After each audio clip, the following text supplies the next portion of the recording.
Mga may magluluto ngayon si atin yun ng South Indian. This is South Indian, right? Do. Rice siya.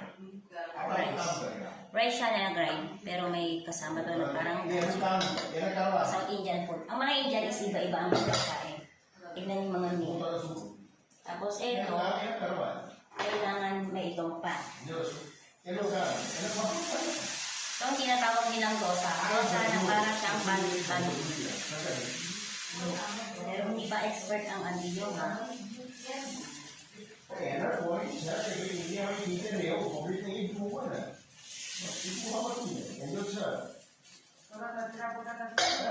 Ganyan siya. Parang pancake siya. Kailangan siya maging crispy. Tingnan nyo. Ganyan siya.